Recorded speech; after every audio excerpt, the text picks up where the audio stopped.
Hello, this is Trisha. This is week 16 of the CSA season. It's been a really hot week. We did have some rain, but of course the heat probably sucked all that moisture right out of the ground within the next couple of days. We've been working hard to keep ourselves hydrated and comfortable in this heat. There are some things that make it difficult when we have this kind of heat. Some of our crops would prefer to have less heat. We still have some things that are enjoying the heat. We have more heirloom tomatoes. You'll have some speckled Roman, perhaps a brown tomato, a stripy green zebra. We have Romas again. We have lots and lots of peppers, the lovely red and yellow sweet peppers, tomatillos again this week, and hot peppers. And this is the last week of watermelon. Some of you will be very sad at that news, and I'm sure some of you are ready to be done with watermelons. But it has been a fabulous watermelon year, but this will be the final week of those.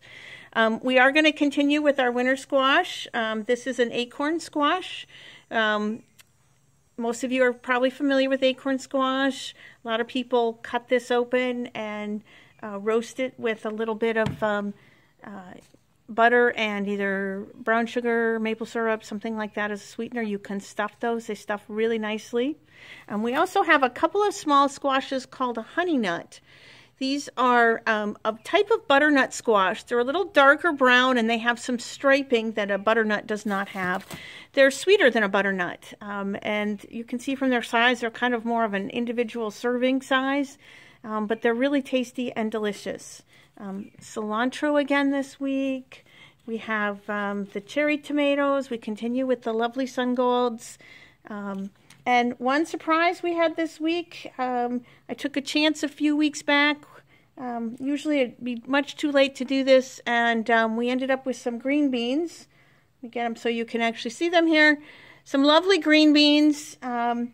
You know, it was really taking a risk on my part to go ahead and seed them at that point because I knew they wouldn't mature until the end of September. And sometimes we can get a touch of frost in September. I've seen frost as early as the 15th of September.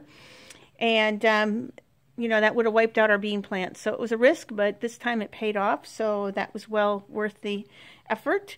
We have onions again this week, salad mix, more radishes. It's a pretty nice heavy box.